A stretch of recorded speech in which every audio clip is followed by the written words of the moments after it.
nominated actress, comedian, and best-selling author. You know from her work on Saturday Night Live, The White Lotus, The Other Two, and Only Murders in the Building. She stars alongside Will Ferrell in the very funny new series The Hawk, which premieres July 16th on Netflix. Let's take a look. There is nothing in God's bag of miracles that could get you out of the Corn Ferry back up to the PGA Tour. But hey, if pigs start flying... Hold on. I wasn't done. If you do make it back up to the PGA Tour, I will cut your off. I will marinate it in garlic and olive oil. Then I will slice it down the middle, and I will grill it till it's nice and crispy.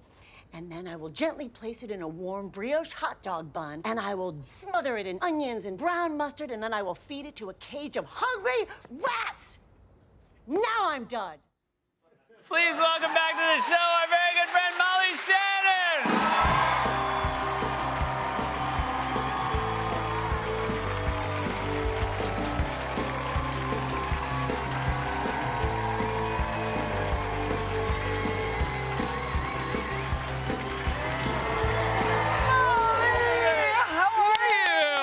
So happy to have you back. Thank you, Seth. I'm so happy to be here. Wait, should I wear the dress with one shoulder up or down? Oh. What do you think? What do you think? Wait, what'd you say? Take it off? Take it off. Yeah, they were like, don't tempt us. This crowd is dirty. If we're allowed to give feedback, we're going to go a lot worse than one strap. No, but seriously, down? Because I'm not... One up. I think down. Down. Yeah.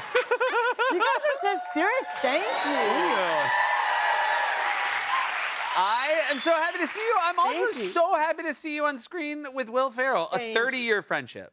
30-year friendship. We met. Will's the best, the best human being. Oh my gosh. And yeah, he called me on the phone one day, and I was walking in my neighborhood, and he was like, Molly, can you play my wife in this TV show?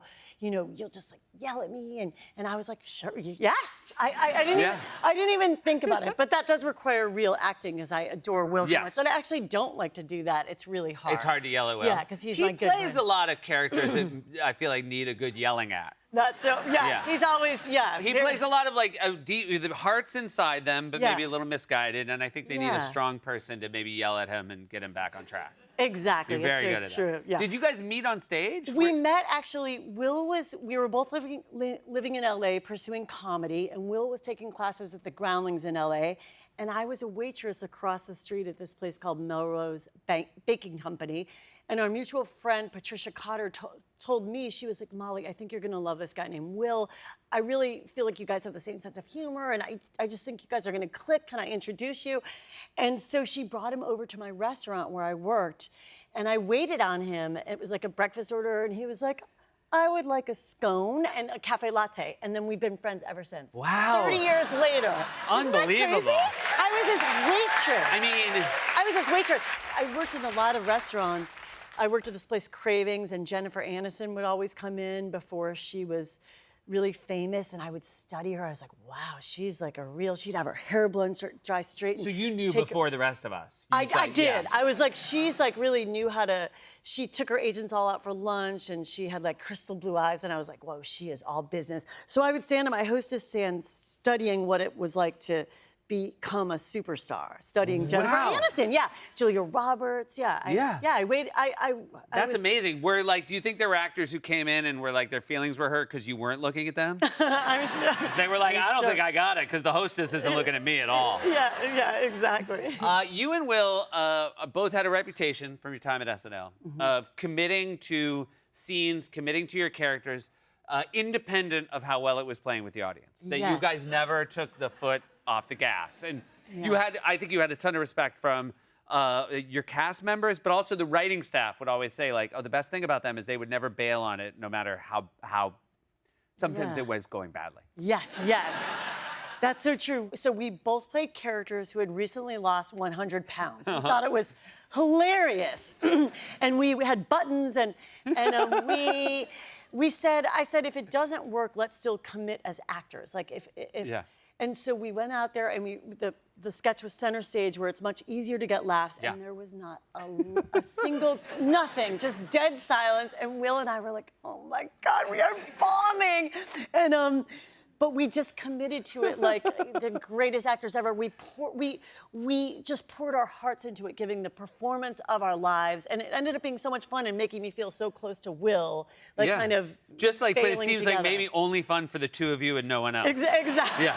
Exactly. But that's a exactly. nice connection that you have. Yeah, yeah. I can't believe this is true, but Night of the Roxbury, you were in that film. Yes. And so that's you and Will and Chris Kattan. Yeah. And before it came out, they made you go to media training, which, Yes. I mean, the three of you were such naturals in front of the camera. What did they think you needed as far as the training went? Well, we were new to dealing with the press, so I think they were worried, and I see. doing the press junkets. So we went in like some hotel, and this woman was very feminine. She had like a scarf and lipstick, and she would give us practice questions that we would have to answer, and she would videotape us. So she'd be like, "Let's start with you, Will," and get the camera rolling, and she'd be like, "Will, why should I go see A Night at the Roxbury?" And Will would say things like, "Well, if you go see the movie, you'll win $1 million." And she's like, "Stop the tape, stop the tape." And then she would play it back, and we would have to, Will would watch himself, and we would all watch. And she would be like, "I don't think that's funny. I do not think that's funny." We were all like, "Oh my God!" But it was, yeah. So Was that was Will media aware training. when you were meeting in real life a person that you would play well as a character? Like, was he like, "Oh, Molly, this is the kind of person you should be playing in sketches"? Because that woman seems like she was like put on the Yes. earth to be like lampooned by you. Yes, Yeah. he would know that. He's so good at He's doing got to get that. in. Yeah. He was also with you for a very special day you just had, Molly. Congratulations. You got a Hollywood star on the Hollywood Walk of Fame. Thank you. Right? So fit. Thank I mean, you. I think like everybody is very excited to know that like just like the superstar arms, the knees.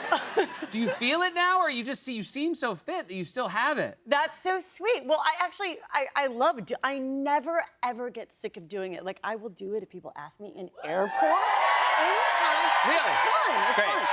And I wrote stuff that's fun to perform that you will never get sick of, and it feels good. And Right. yeah, it feels like a yoga stretch or something. I don't know. I love doing it. I love doing I'm 50. It feels good. Yeah. I like it.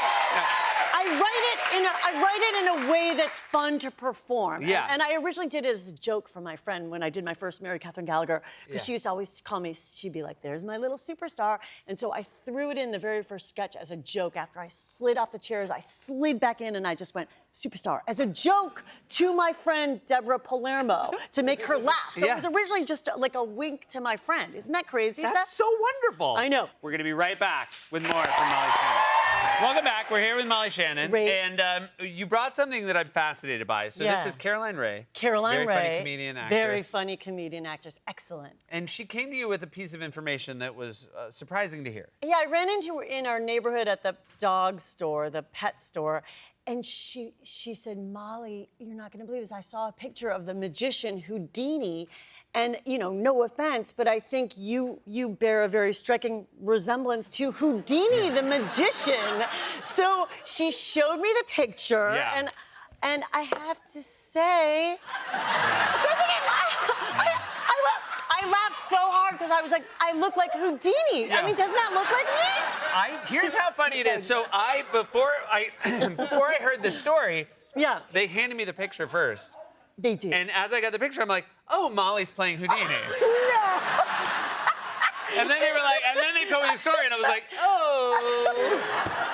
But I get it. I mean, if you were in my head to begin with, and you see this, you're like, "Yeah, that's so funny." Is it a funny? She must be so good as Houdini. Oh my God, You Seth, gotta did do you really think I that? did. When I first saw it, I Oh thought it was my a God. playbill for you doing Houdini. That is so funny. What you got a new pet? Oh yeah, we got a new pet. Yeah. Isn't she so cute? Her name is Junie. And we got her at a dog shelter in Carson, close to Compton, and we went and looked at the dogs, and I sent a video to my son Nolan, and he was like, "I like the husky," and then my daughter and I tested her out. Okay. They let the dogs go out in the grass, and she was so charming for So her you spent tryout. time with You the- spent yeah, time. We took yeah. her twice. It's like a tryout. She's tapping, like pick me. She tried so hard, like Yeah. really churning on the charm, and then we ended up adopting her. But there weren't many people there. There weren't that many people there that day. But they make a really big deal at the front desk. There's like a microphone. I felt like I was in like a Mike White movie because it was just my daughter and I, and they were like, Junie, please bring Junie up from stall 56. Please bring Junie up to the front office from stall 56. Junie has been adopted. Junie has been adopted. But it was like, and then they bring her up, and it was just like me and my daughter Stella, yay! And the dog, and that was it. But she is the apple Now, of our has eye. Junie been the same dog post-audition, or do you feel like she maybe was... Oh, yeah. Did she come out really hot, and then when you got her home, she's like, I'm not going to dance around anymore? Exactly. I heard yeah. that lady with the microphone. I'm yours now. Exactly. She was like that, ripping cords apart. And Yeah, yet, they're no, like, she Junie is back, everybody.